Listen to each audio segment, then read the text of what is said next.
We are really excited to have John Pastor here with us today. John is Emeritus Professor of Biology from the University of Minnesota Duluth.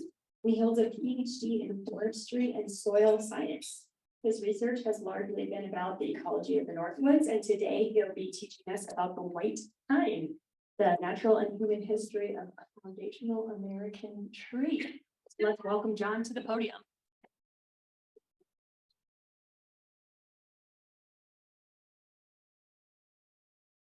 Can everybody hear me? Can you hear me all the way in the back?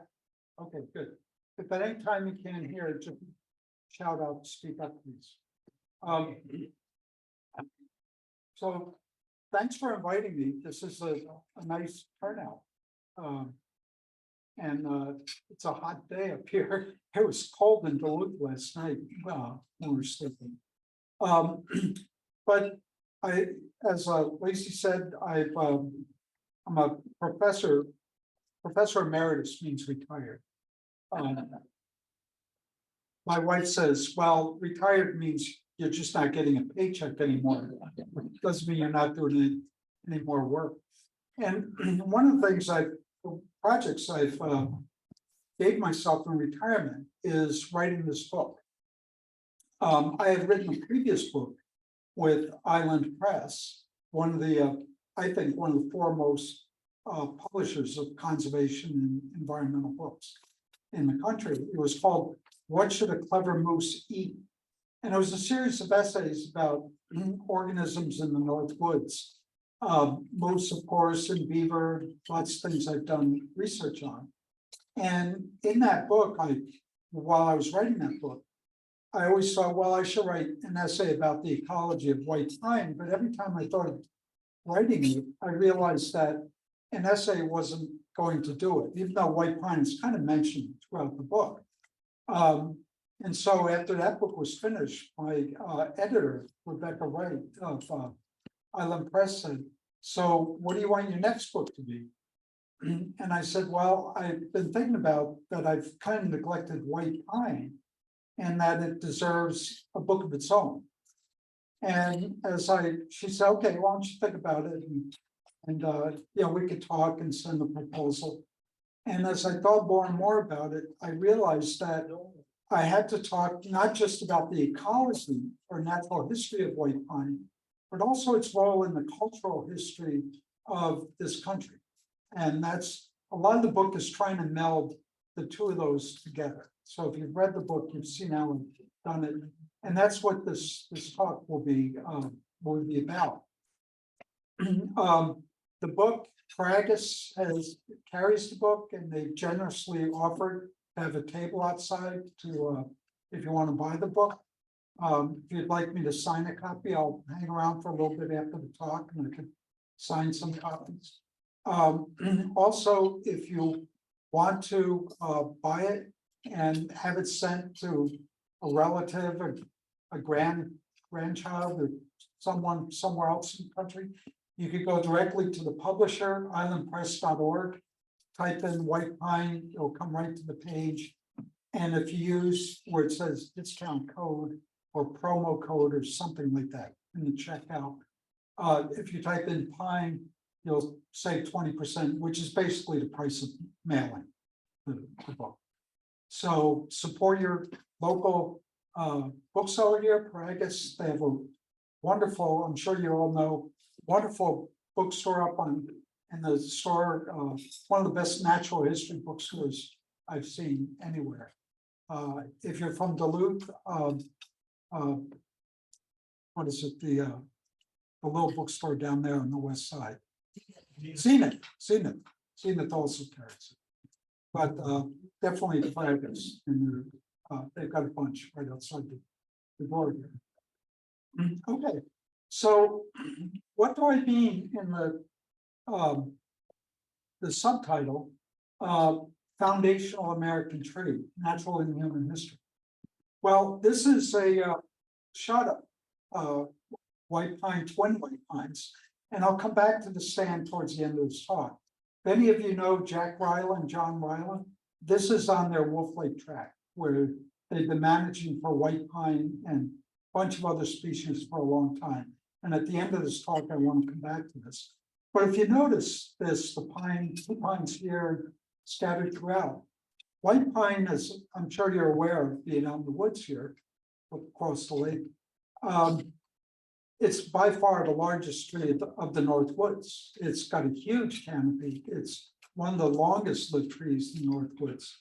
And those very wide crowns capture a lot of the sunlight that actually comes into the ecosystem through photosynthesis of the leaves. So the sunlight comes in, the energy is captured through photosynthesis. The needles drop after 2, maybe 3 years. And that energy is then transferred to the rest of the food web, or things, as you'll see in the talk, eat the cones, the leaves and so forth, needles. And the energy gets through the food web. The white pine takes up nutrients and then recycles them through the leaf litter, which decomposes and alters the soil. A lot of the organisms rely on the white pine for habitat, one of which is black bear. If you want to know more about that, this is the guy to talk to right here on my right, Lynn Rogers. Bald eagles, a bald eagle's nest can weigh up to 500 pounds, even more, because they're big sticks. And almost invariably, if you see a bald eagle's nest, it's in a big white pine, because these large spreading branches are they spread out, they're big enough to hold and support a large eagle's nest. On John's property here, John Ryler's property, it's about 25,000 acres. He's got 50 bald eagles nesting there. They all nest in white pine, all of them. So, and as you'll see, it's an important tree for red squirrels, and red squirrels is also important for white pine. There's a butterfly, eastern pine elephant, that only uses white pine. It's the only butterfly that has part of its cycle in white pine. So if you just go through, deer, of course, eat the seedlings. If you just go through almost every species in the North Woods, it's got a connection to white pine in some way. And so that's why ecologists call it a foundational tree. It's the foundation of the North Woods itself. But at the same time, in the history of various cultures that have occupied the North Woods, going back to indigenous peoples, it's been an important part of the development of our cultures. As you'll see in a minute or two, the Native Americans, it was an important part of the culture of many of the tribes. It was an important, a very important and often unrecognized part of the American Revolution, and why the revolution started, particularly why it started in New England. Then we get into the Paul Bunyan era, which is still an important part of our culture here. Thoreau, as I'll talk about in a little bit, got a lot of his ideas from wilderness by the lack of white pine in New England after the loggers went through. And that's where you start to develop this idea of wilderness. When something is as important as white pine was removed from it, the forest changed. It was an important tree in the development of American forestry.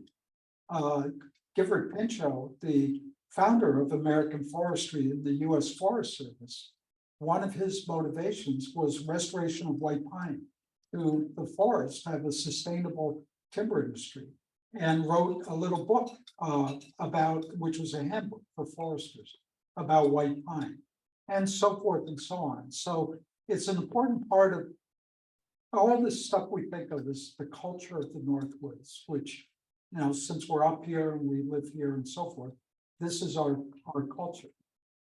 There are other foundation trees or species for other cultures. Douglas fir is certainly one for the Pacific Northwest, the redwoods for Northern California, but it doesn't always have to be a tree. It can be any large plant that's the foundation of an ecosystem. Saguaro cactus is the foundational species of the Sonoran deserts, the American Southwest, and big blue stem.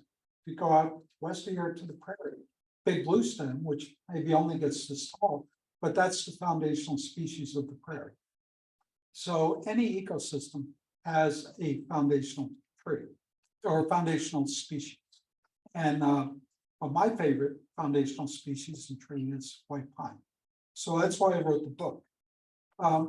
I'd like to start off just by reading the first couple of paragraphs, give you an idea of what the writing is like, and more detail about my experiences with white pine.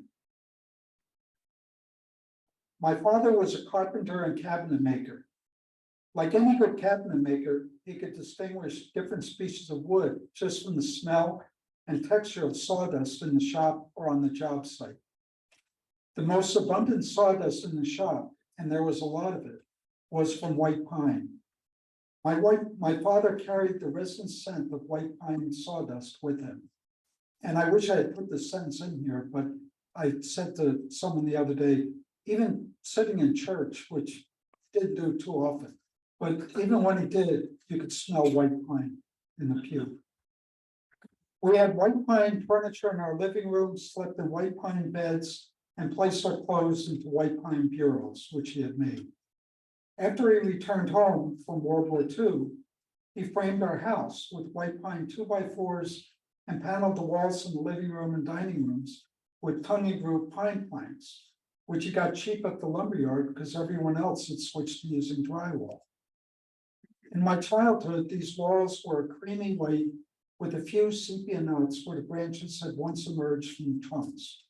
Over the years, the planks darkened so slowly that I didn't notice the change until I moved away to college and then to grad school and beyond. Each time I went home to visit, I noticed that the panels were slowly and steadily turning a rich burnt sienna like pumpkin pie. Later, I and my friends and colleagues worked in primeval forests on Black Hawk Island in the Wisconsin River. One stand contained large old-growth white pines. The huge trunks of these trees, between 2 and 3 feet in diameter, were free of branches for 60 feet or more above the forest floor. Each pine could easily have provided 3 clear 16-foot logs, prime timber for the region's sawmills. But most likely, the loggers who cut the vast pineries of central and northern Wisconsin in the 1800s did not bother with this particular stand because it was too small. And so these pines have remained untouched to this day. Every time we walked into this white pine stand, and I'm sure you feel the same, I feel as if we'd entered a different world. The air was cool and fragrant. The crowns of pines towered above us and above sugar maples in the understory. During autumn, the maple leaves glowed a scarlet red, made even more vivid by their juxtaposition with the deep green pine needles above them. Over the centuries, the dead pine needles and sugar maple leaves that fell to the forest floor decayed and built a black humus that smelled faintly sweet and resinous, like my father's workshop.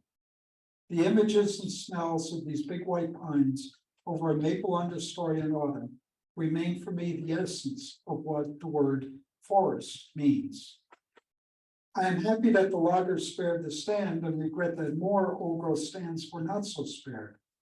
At the same time, I admire the courage and skill of the loggers who felled the pines from Maine to Minnesota and transported them via oxen, horses, and rivers to the mills.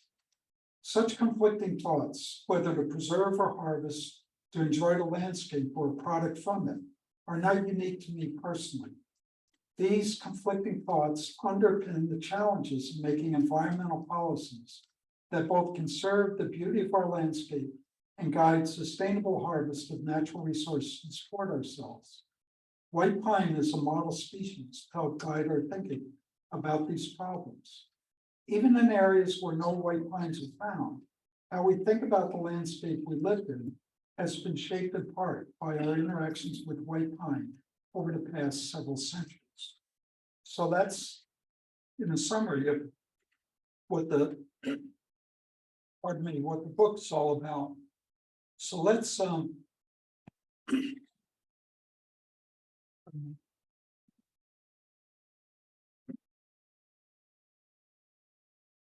go back to the beginning. How did white pine come to Minnesota? Well, in the, during the last glaciation, which was at its height about 18,000 years ago, the edge of the glacier went through Long Island here, northern New Jersey, around the Great Lakes, and up through here in Manitoba. And white pine, which is now found mostly in this area here, where there was a mile or two of ice, was pushed down into a refuge in North Carolina and the southern part of Virginia, sort of pinched into that refuge. Probably the refuge extended out into the Atlantic because sea level was lower then, because all the water was tied, much of the water was tied up in the ice sheet. So the range of white pine then probably extended out this way, but we can never know because it's under the ocean now. Well, as the glacier receded, starting about 16,000 years ago, started receding northward, white pine started spreading out of this refuge and took two routes, one which went up quite rapidly along the East Coast, and another which came south of the Great Lakes into Minnesota. Well, how do we know this? Well, white pine, like any tree species, leaves a record wherever it's been, and the record is pollen in the lakes. And white pine pollen grains look like this. They're the pollen grain itself right here, which contains the germplasm for fertilizing the flowers. And then there are these two air sacs which help the pollen waft through the wind. And if you have films of yellow dust on your picnic table in the morning or in your house now, that's white pine pollen. It's sending out pollen right now. Well, this pollen accumulates in lakes like Chagua Lake out there, all the lakes and boundary waters and everything else. And scientists called palynologists have learned that if you core these lakes and bring up a core of the sediment, you could date the different layers of the sediment by various means. And then if you look at the pollen and the different layers, you can see what was growing around the lake at a particular time. And from that, you could develop the history of the forest in the area. Well, one of those palynologists, who I was lucky to work with, Margaret Davis, she was at the University down in the cities. She thought that let's look for all the tree species of Eastern North America. And when it first appears in the pollen record of the lake, as you go up, and from that, that's when it first got to that spot. So if we could date that, and we could do it for lakes across Eastern North America, here, we could figure out the range expansion of different species after the glaciers left. And that's what these lines are. And these dates here are the dates where the pine was, the edge of the range of pine, here 12,000 years ago, 11,000, 10,000, 9,000, 8,000, and so forth on up. So you can see white pine spread rapidly from this record. We could tell up the maritime states and into New England and the maritime provinces of Canada, and a bit slower going around this end, making it to northeastern Minnesota here about 6,000 years ago. And if you go out to Bemidji, which is the western edge of white pine, it got there 2,000 years ago. So there's only, white pine lives for about 300 to 500 years. We're only talking about, about 5 or 6 lifetimes of white pine that it's been there altogether. All right. So who were the first people to see white pine? Well, these were Native Americans. And there were Native Americans here and this state I will go through in a minute, from Eastern Ontario, before white pine arrived. They were here and they watched white pine get here. And we know that from archaeologists who, through their various digs and stuff, classified different cultures, the early Paleo-Indian cultures from which all the tribes today started, by the nature of their arrowheads and spearheads and so forth. and when these arrowheads and spearheads changed in shape and stuff, that was a different culture. So they were using artifacts to look at the evolution of the Native American cultures the same way that Margaret Davis and palynologists were using pollen to look at the evolution of the forest. And someone got the smart idea of, let's look at the lakes around these archaeological sites and see what the pollen was in the lakes when that particular Native American culture was there. And that will tell us what the forest was like that those people lived in.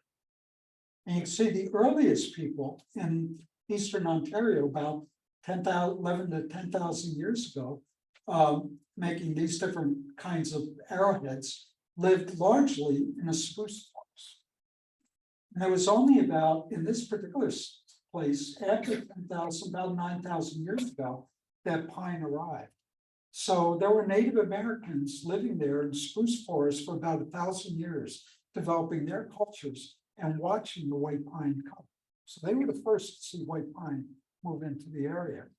And then the later cultures that developed, as I mentioned before, had a great affinity for white pine.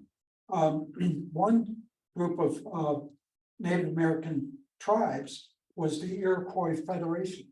And these were the Mohawks and four others like that, Senondaga, Cayuga, a few others I forget. And they were fighting with each other. This was before European settlers arrived. They would war with each other. And one of the leaders, Deganawida, who Hiawatha was one of his disciples, said, this is fighting with each other, it's getting us nowhere. We've got to come together. And what he did was, probably all know that if you pick up a white pine needles don't grow singly, they grow in a bundle of 5.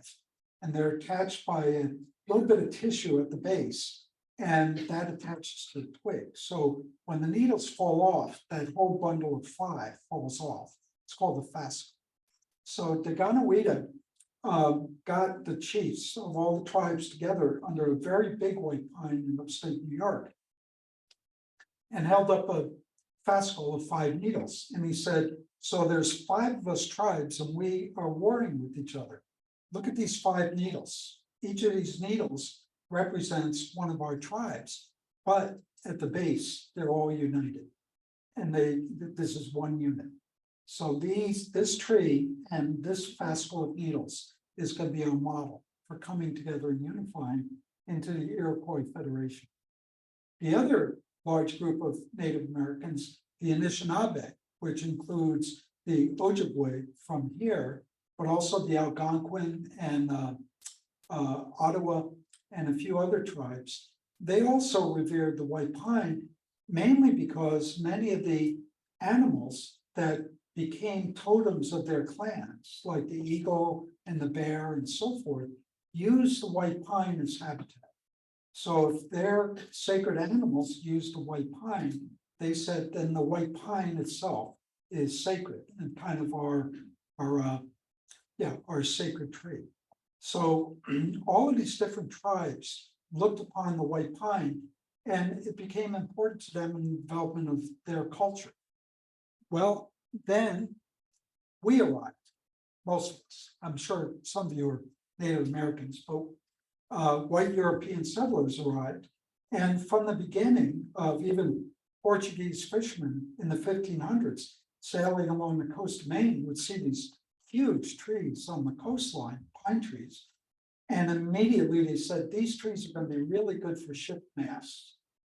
But it was only until the 1600s, 1603, I think, that the English arrived and began to colonize Maine and immediately started cutting the big white pines and selling them to make money back to Europe for ship's masts. Now, why is white pine good for ship masts? Not for a number of reasons. Number one, it's big and it's tall and it's straight.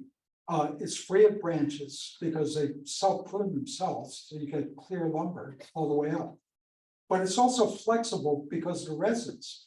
And these masts on these big warships, like for many of the big navies at the time, they had to be strong, but they had to be flexible to bend before the wind, or when the ship was making a sharp turn to bring its guns to bear on the enemy, and then spring back. And that's what would push the ship forward. So the wind pushing sail would bend the mast, the ship would turn with the bend, and then the mast would spring back and the ship would move forward. So that flexibility is what gives the momentum to the ship. Well, at first, the British Navy really wasn't interested in the white pines, surprisingly, because they had to come all the way across the Atlantic to get it. But they could just go up the Baltic and get Scots pine, what we call Scots pine. But if you go to Scotland and see the pines there, they're pretty crappy pines. The better specimens of that same species is in the Baltic states, in Estonia, Latvia, and Lithuania. So they would sail across the North Sea, up the Baltic, and get really nice big pines for their ships from the Baltic states.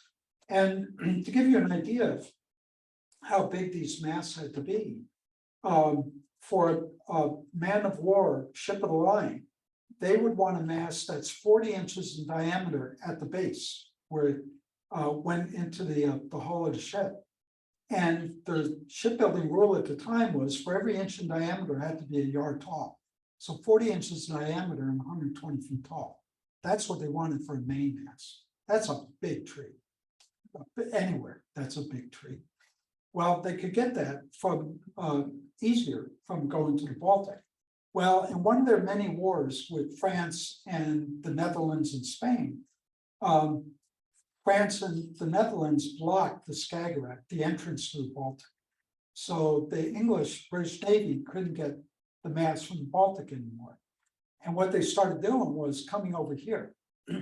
And the king made a proclamation that any pine tree in New England or anywhere in the colonies that was greater than 24 inches diameter was his.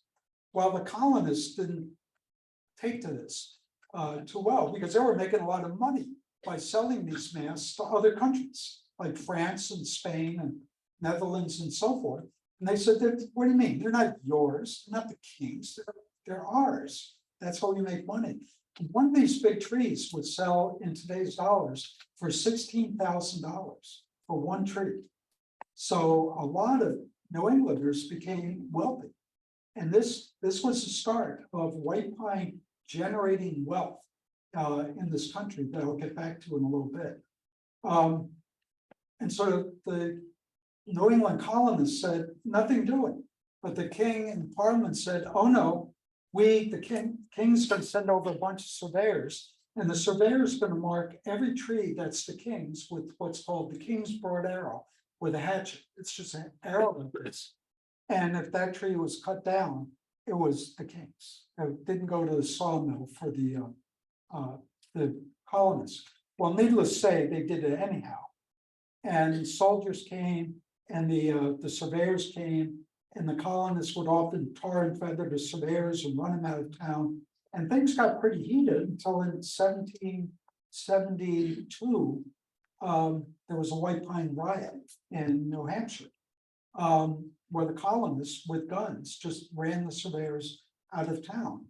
And this was the precursor to the Boston Tea Party, was the white pine riot. We think of the revolution starting with the Boston Tea Party. It actually started 3 years before that with the white pine riot in New England. And this is why New England was really the center of the rebellion, the American Revolution. It was because of the king trying to take away the white pine. Well, the white pine became a symbol of the flag of New England. Up here, you see the white pine is up here, and then the 1, 2, 3, 4, 5, 6 states of New England, colonies at that time. And the white pine flag actually flew over Bunker Hill. This is a painting done a few years after Bunker Hill of the American troops in the red coats, and the American troops are flying the white pine. And you notice the white pine flag is higher than the British flag, and the sun is shining on the white pine flag. And even though we lost the Battle of Bunker Hill, this was a beacon of hope for a successful end of the American Revolution. Well, the colonists forbid. They closed all the ports of New England to exporting pine back to the British Navy.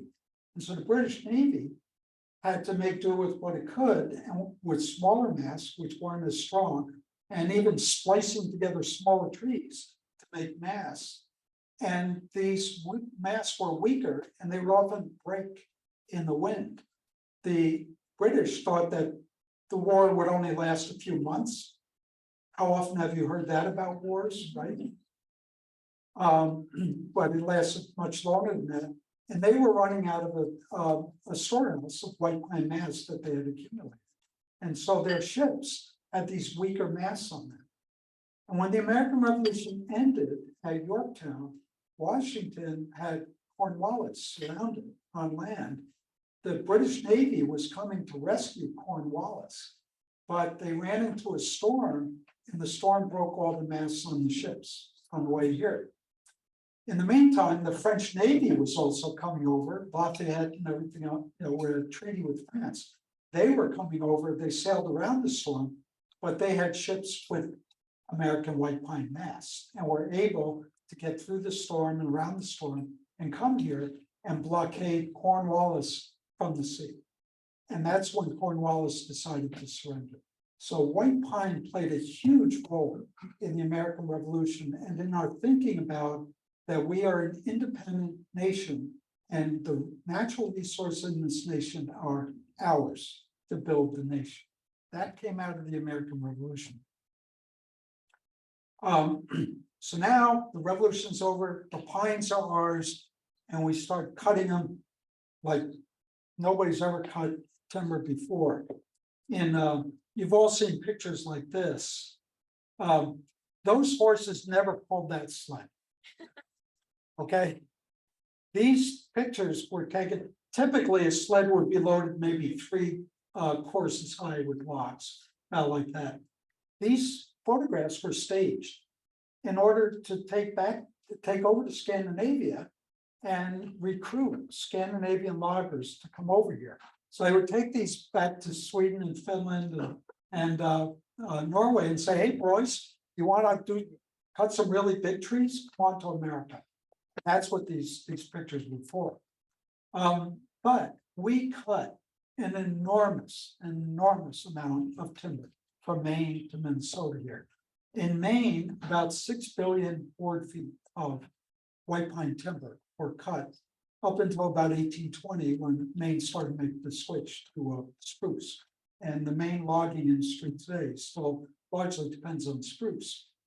Once the loggers got over through New York and Pennsylvania, where there were also some nice pines, got over the Alleghenies and Appalachians into Michigan, the geology changed to be favorable to white pine. So here from Michigan to here, we have these big, huge outwash, sandy outwash plains with soil that's perfect for growing white pine. And the white pine got better and better and better as they went further and further west.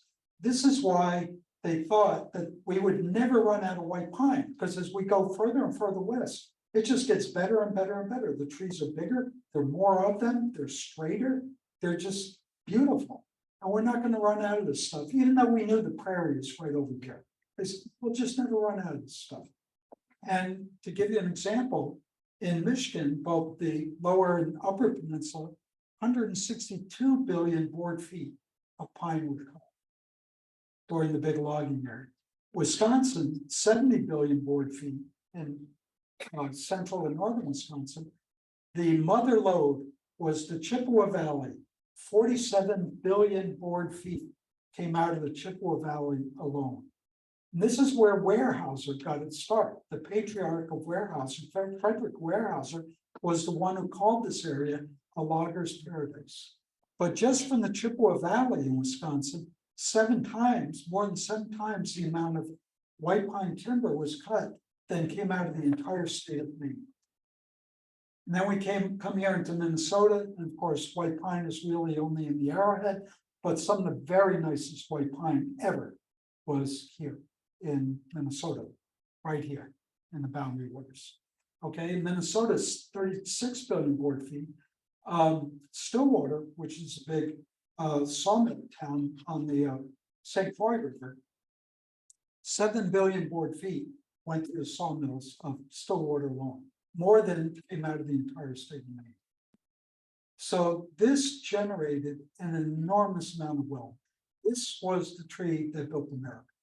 This was the tree that gave timbers for barns and homes and bridges, floorboards, paneling, everything. The settlers and colonists were trying to build. They were building a nation on white pine. Much of the white pine from Stillwater and Minnesota went down the Mississippi River eventually and to St. Louis. And the older homes in St. Louis were built with Minnesota and Wisconsin white pine. And then when people went out to the prairies and got tired of living in sod houses and sent back to St. Louis for lumber, it was Minnesota and Wisconsin white pine that went out on the prairies and built the frame houses on the prairies itself.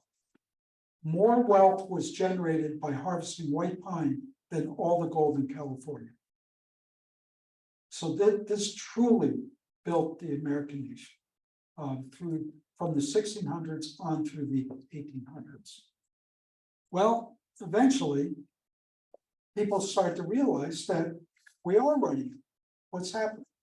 And the one who realized this first was Henry David Thoreau. So Thoreau, in the 1840s, took 3 canoe trips into Maine, very long canoe trips, lots of portages. You know, we think when we go over there and we do 7 portages, well, that's a big canoe trip. Thoreau canoed everywhere through Maine. It's just unbelievable what he did. And he was looking for the last remnants of pine because he wanted to see it, what the Northwoods was like before the pine was cut. In the first trip, he saw logging camps that were abandoned and so forth, but he didn't see any white pine. But he saw a beautiful forest, but the white pine was missing. So he thought, okay, I'll come back and I'll find him someday. Goes back a second time, doesn't see him.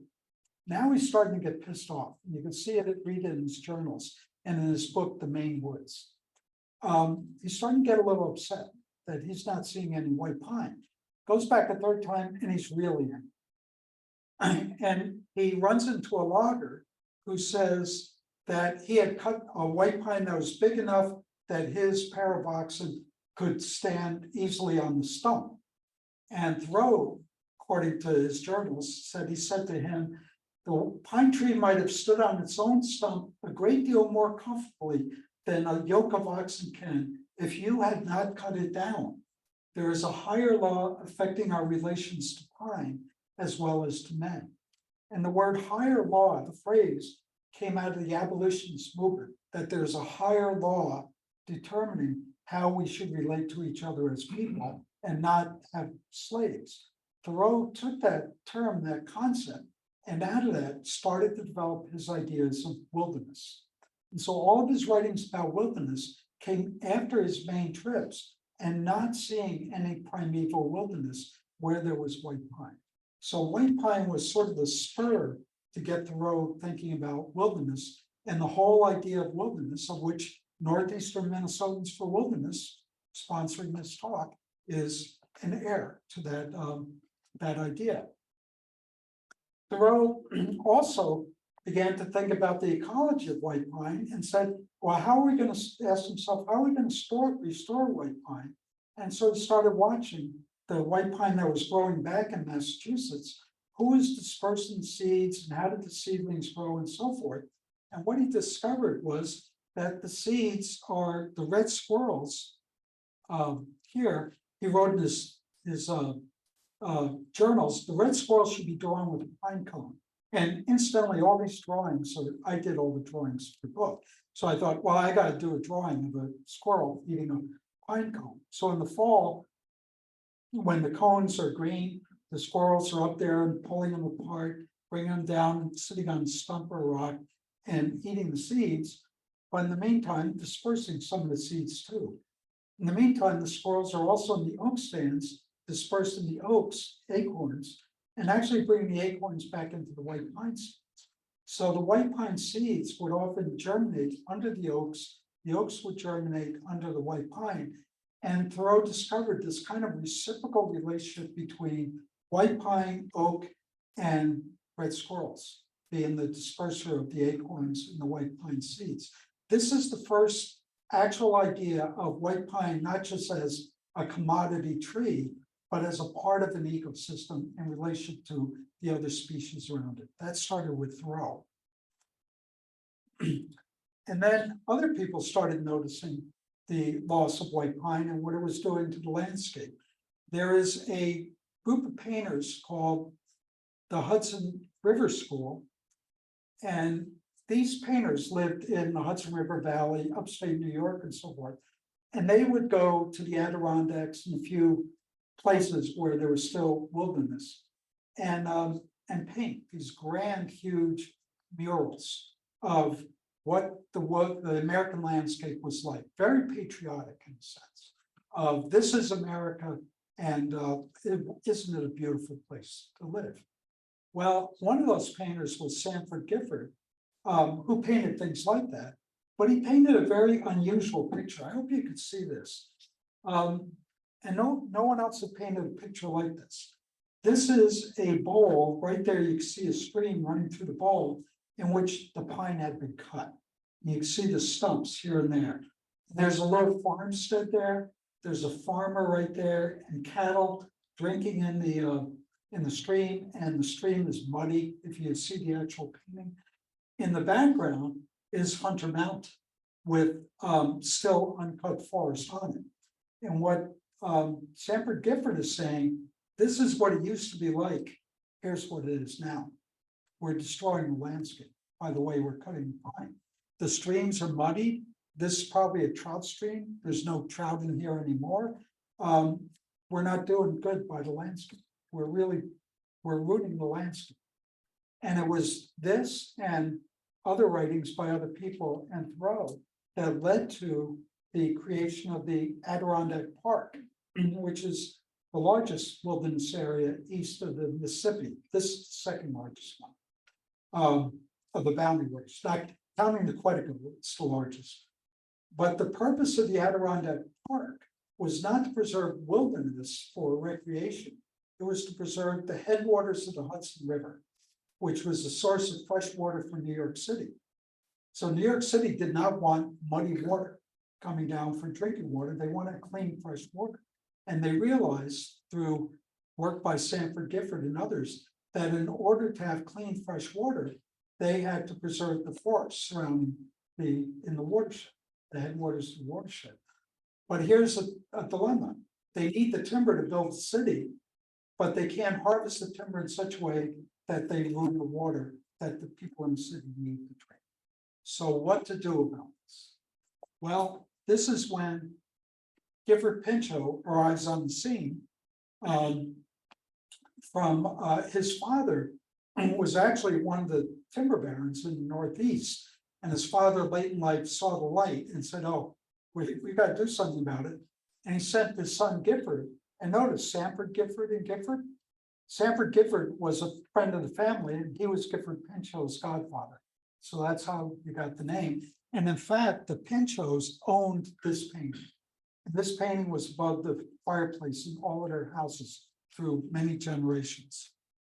So Gifford Pinchot, his father sends him to Europe to study forestry in Germany and France. Gifford comes back and says, we really can't apply German forestry techniques to America because we've got to restore the forest first before we start doing it. So Gifford Pinchot, a lot of his work, and he founded the US Forest Service, was motivated by restoring white pine. And he wrote this really nice little book. It's a handbook with a nice drawing of white pine and needles and cones on the cover called The White Pine Study. And this was a handbook that it's a little small thing like this, it fit in your pocket, that foresters could take out in the woods with them and would talk about the kind of soils white pine grew on, the kind of climates we grew in, but many tables, what foresters call volume tables, which if you measure the diameter and height and density of the trees on the site and look it up in the table, it'll tell you how many board feet of timber you would get off that site. And the foresters would take this out in the woods, and this would be their handbook for restoring white pine. The problem was, where are we going to get the white pine seedlings to do this? Or there were very few big white pine trees left, because they had cut a lot of them. And the fires that came through in the logging slash afterwards burned up a lot of the seedlings and cones. So where are we going to get the seedlings for this? Well, the Germans had been importing white pine cones and getting the seeds and started growing white pines in nurseries over there to plant in German forests because they liked the trees so much. So we went over to Germany and brought back a whole bunch of white pine seedlings, thousands and thousands. Well, the problem was that these seedlings, every box of these seedlings were infected with blister rust, which comes from Europe. And so they wouldn't survive planting them. And the Department of Agriculture started a long-term study trying to figure out the ecology of the disease in the forest. What are the hosts? How does it get into white pine? One of the things about being a disease is if you kill your host, you're going to eventually kill yourself. So you need an alternate host that you can survive in, that you don't kill while your other host dies. So the white pine and all 5 needle pines are killed by blister rust getting in through the needles, and here's the blisters on a trunk, small trunk. But the alternate host is the currants and gooseberries, which the blister rust just gets into the leaves. These are deciduous, they fall off in the fall, and the tree or the bush is not killed. But working out this very complicated life cycle needed to be done before they could control the blister rust. It also led to a couple of important acts of Congress, the Plant Quarantine Act, which forbid the importation of first any 5 needle pines from Europe, which would bring the blister rust in, and also forbid the importation of gooseberries and currants from Europe to plant in people's yards and on farms and so forth. And those acts are the type acts from which all other acts of Congress dealing with the importation of exotic species derive from those particular acts. So what we're dealing now with zebra mussels and purple loosestrife and so forth, the laws and regulations regulating all that goes back to the Plant Quarantine Act and trying to save the white pine from blister rust. Well, eventually, we did get some seedlings started here in nurseries. A big one, and one of the first ones, was down on Highway 35 by Sturgeon Lake, the General Andrews, C.C. Andrews Nursery.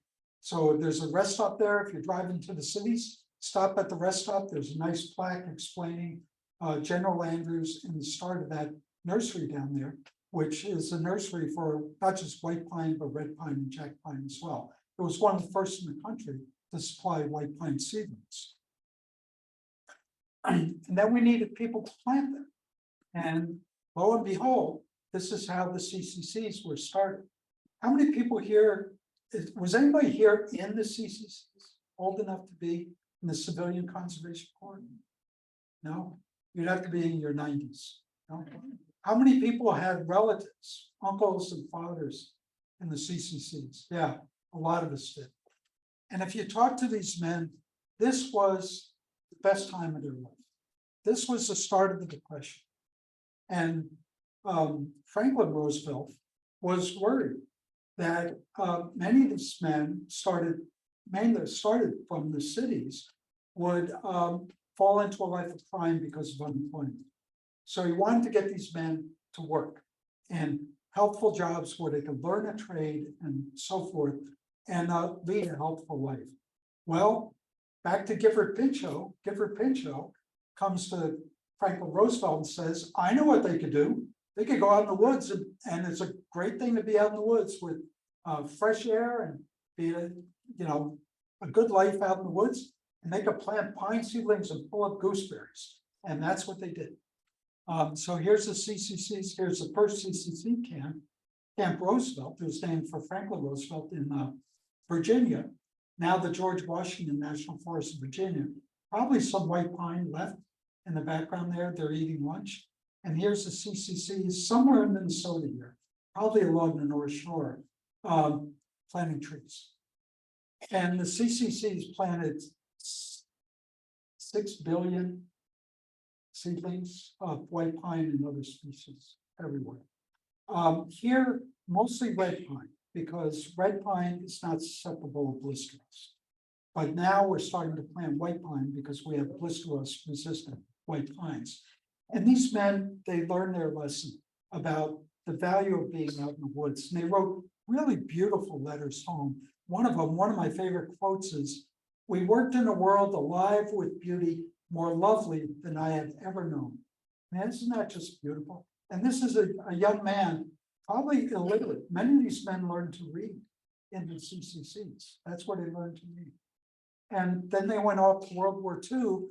When they came back, like my uncles from World War II, the Congress had gotten rid of the CCC program, and many of these men wanted to build their own homes and so forth and so on. But the lessons learned in the woods stuck with them. And many of these men became the founders of conservation organizations in their hometowns, like Ducks Unlimited. So Ducks Unlimited those chapters were often started by men who worked in the CCCs and came home from World War II. Yeah. And the CCC, the Smoky Mountain National Park, Yes. and we obviously realize how important our Yes. our forests were. If you go to Gooseberry Falls, the old log buildings there are all CCC buildings built. So they learned log building, carpentry, masonry, logging, tree planting, road building. They learned trades that many of them, like my uncles, my dad, did when they came back from World War II.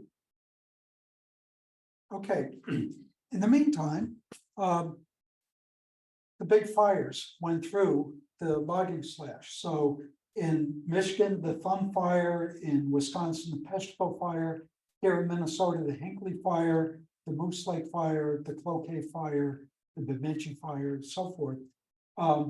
Fires just were not good. These fires were started by sparks from trains, cigarettes, whatever, lightning. And so the Forest Service started this campaign, Smoky Bear campaign. Oh, by the way, the CCC has also built fire towers. This is the one on Highway 23 going down east of to cities, east of the freeway by the little town of Nickerson. That's a CCC built fire tower. So Smoky the Bear, these posters were everywhere. Only you could prevent fires, forest fires. I have to say, I'll talk about the importance of fires in a minute. There's a lot of thinking now that maybe we went a little too far with putting out fires all the time.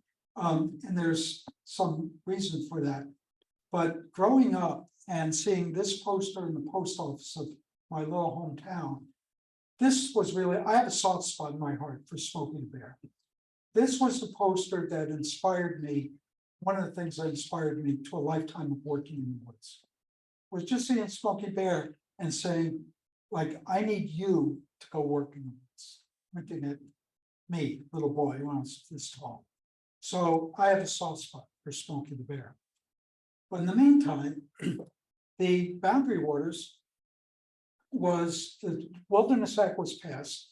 And I'm sure many of you know this story, but the boundary waters is the only wilderness named in the Wilderness Act.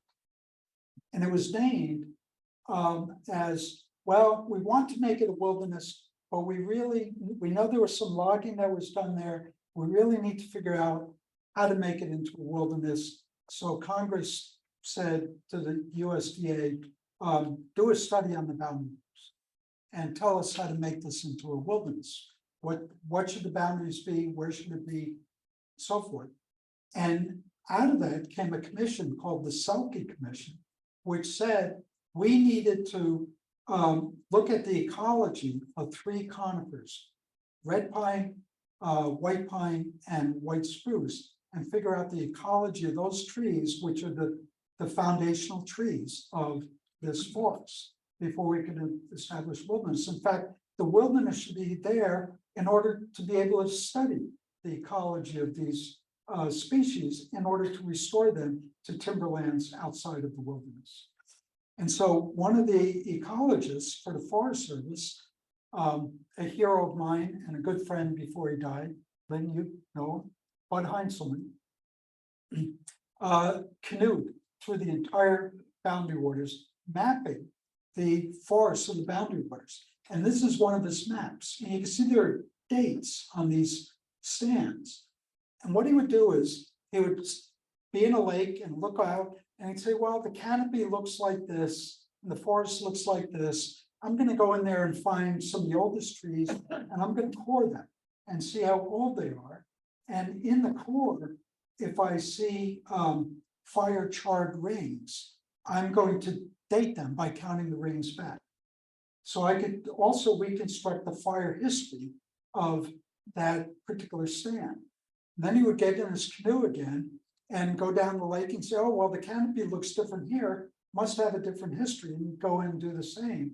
And with the help of air photos and USGS topo maps afterwards, he would make these maps. And every one of these dates is a date when that stand originated. And then he would have the fire history of that stand. And this is east of here. This is Saginaw and Little Seagull Lake. And right here is 3 Mile Island. And on there are the 3 oldest pine trees he found in the boundary waters dating back to 1598. Those trees aren't there anymore. But I was lucky enough to be one of two groups that Bud, of ecologists that Bud took in and showed us that on the seminar on fire history of the boundary waters. So what Bud learned was that pines, especially, well, first place, every stand in the boundary waters originates from a fire at some point in its past. Number 2, white pines especially needed a complex fire regime of light ground fires every 30 to 50 years or so to clear out the understory vegetation that was competing with the pine seedlings. And by this time, pine bark is fairly fire resistant. If you come up here or go south on Highway 2, that's how I came up here to the Greenwood fire.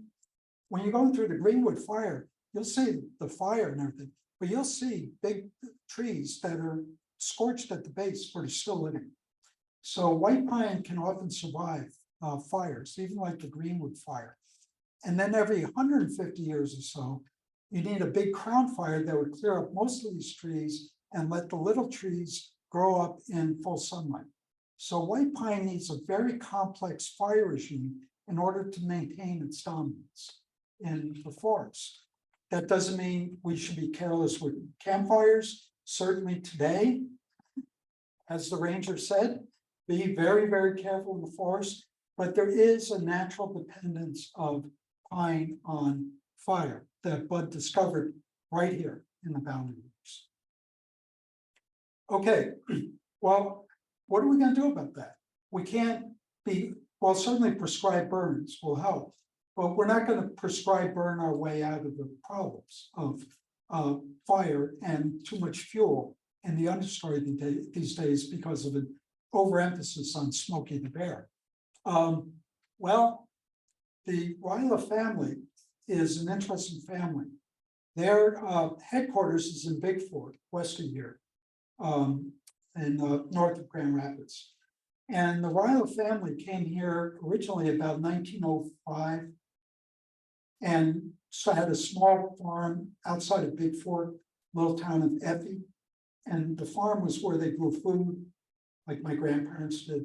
And they made money to pay the taxes by Ivor Ryland, the patriarch, and his 7 sons cutting pines and selling it and running it down the rivers to the mills in Virginia and also International Falls. And so they were cutting a lot of pines. That's how they made their money. This is the tail end of the Paul Bunyan era. The Ryla logging camps were the last logging camps in this area. Jack Ryla, a couple of generations later, John Ryla's dad, this is John Ryla, realized that they couldn't keep doing this.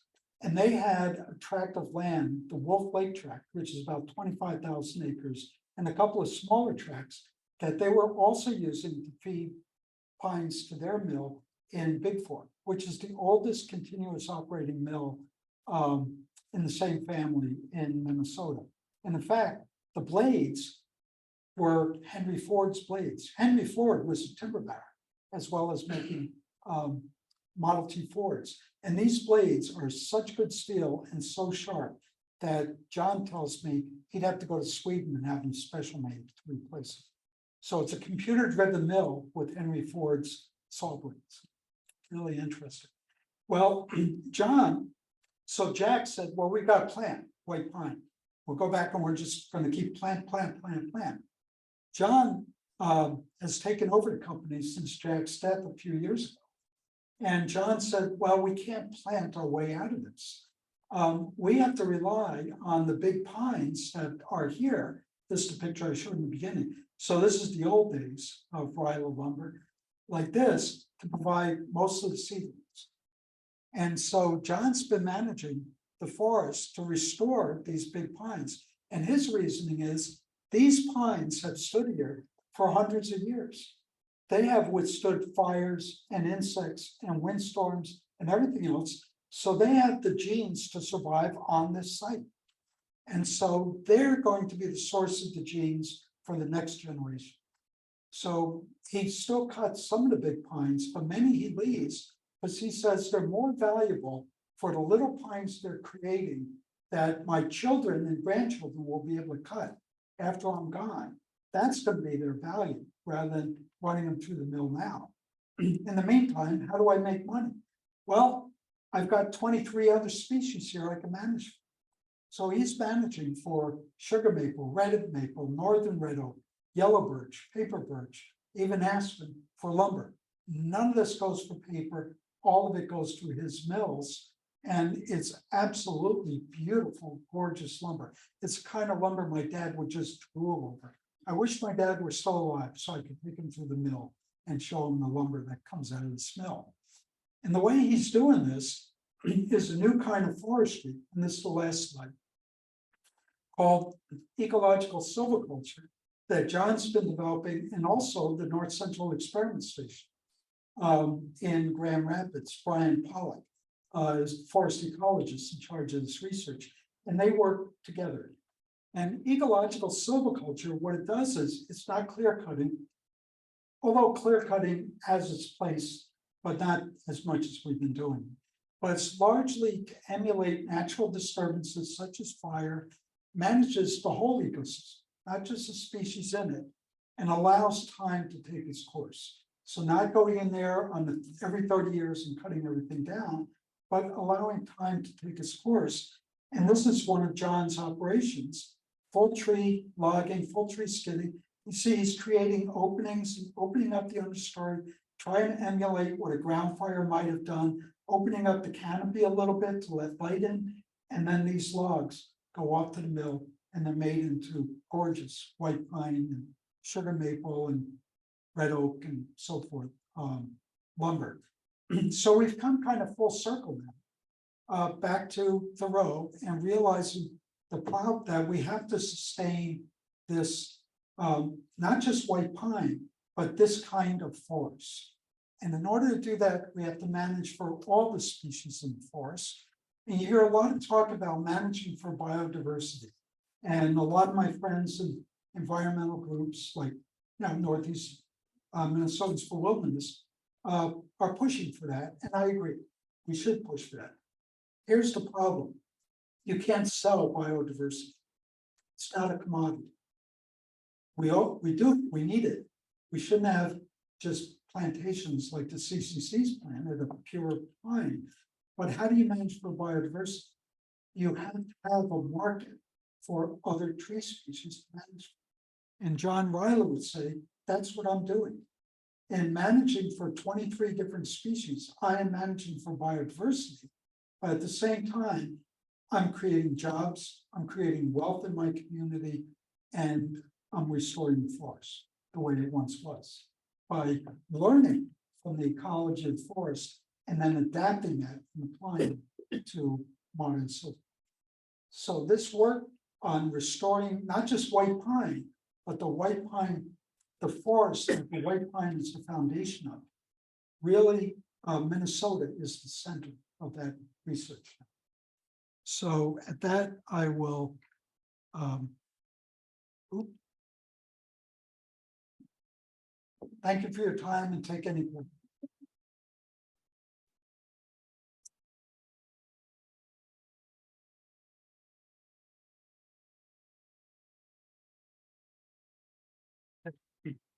Which microphone should I use? Yeah. I'll take it out. Hey, who's got a hand? Just gonna mention that Jack Ryan, before he died, was on my log team. Yeah. Years ago.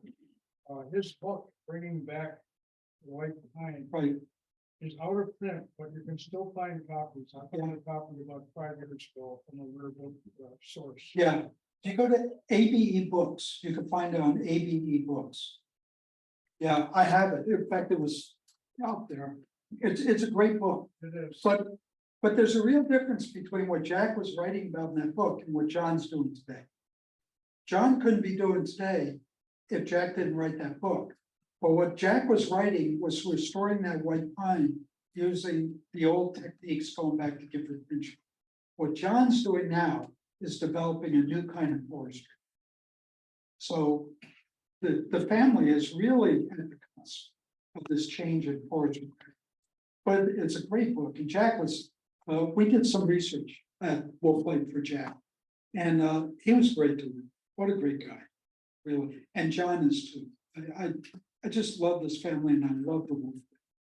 It's a 10-day course that was on it. They were working with red pine and with spruce, not white pine, but having him on a course, we had 12-hour days, and it was like having a talking book. Yeah, Almost. yeah, Just constantly talking. Yeah. Like, Yeah. showing us how to bud everything. yeah, I've never met such an energetic person. yeah, yeah. Yeah, Why doesn't the pollen biodegrade? that's a really interesting question. You know what? Nobody really knows.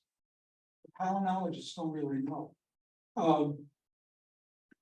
I guess I'll leave it at that. Nobody really knows why it doesn't degrade. Nothing seems to, no microbe seems to want to eat it. But it's a good thing it doesn't degrade because that's how we know the history of the forest. Well, along the lines of the pollen, and now we track the new distribution of white pines post glaciers. What evidence, if any, is there of where were white pines before the last glacier? What was the extent of their spread? Were they in Minnesota before the most recent 19? Well, we don't know because we were under 2 miles of ice here. But there must be pollen from back then. It was along the Gulf Coast. We know it was along the Gulf Coast. White pine probably evolved about 60,000 years ago. The first pines, the oldest pine fossil, is from Nova Scotia, and that's about 160 million years ago.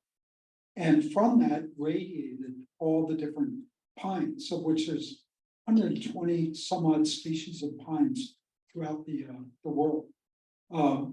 About 40 million years after that, there was a big split between the white pines, of which eastern white pine is a type species, but 5-needle pines with those characteristics, and the yellow pines, which is red pine and jack pine and loblolly pine and other things. And these two groups of pines have very different properties.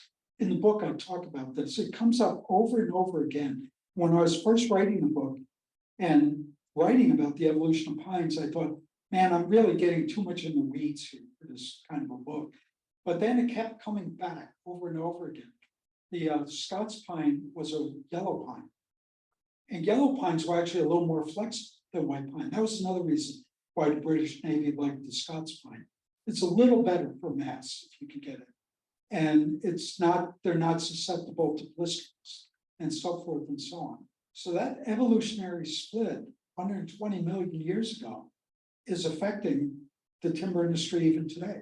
Yellow pines and white pines are milled differently, two different uses. We get turpentine from the yellow pines, not from the white pines, and so forth.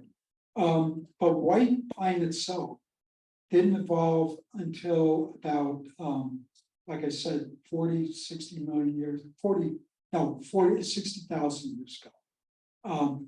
Largely along the Gulf Coast. It may have come from a slightly earlier ancestor that evolved in the mountains of Mexico.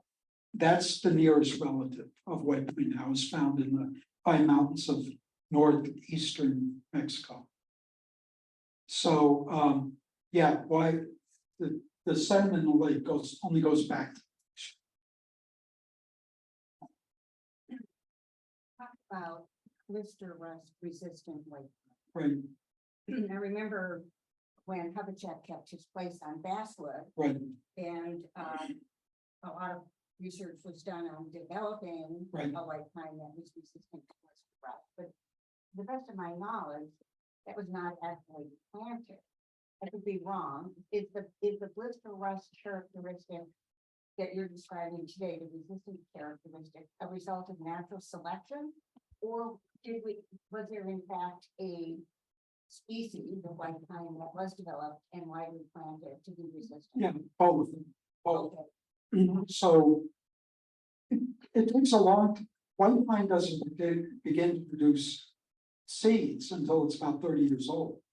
So if you do a cross, you're not going to know what the result of that cross is until 30 years from now. So that's the problem in breeding trees. You have to wait until they're old enough to produce seeds, then plant the seeds. The seeds are the result of the cross. So what Frank Hubachek did, and other people who followed him, was to go to places where there was blister rust and look for the pines that were there that were not affected. Now, either the blister rust missed them, or maybe they were resistant, and gathered the seeds from them and the pollen from the mother trees and start to make crosses. So it's only now that we've gotten to the point, after several generations of crosses, that we start to have a blister rust resistant strain. And it's only now being planted. But that's how long it takes to develop a new strain of pine. Now we're talking about 60 years, in the 1950s, right? So yeah, about 70 years. So that's about right. So you don't develop these things overnight. You got to plant the hybrid seed and then wait for 30 years.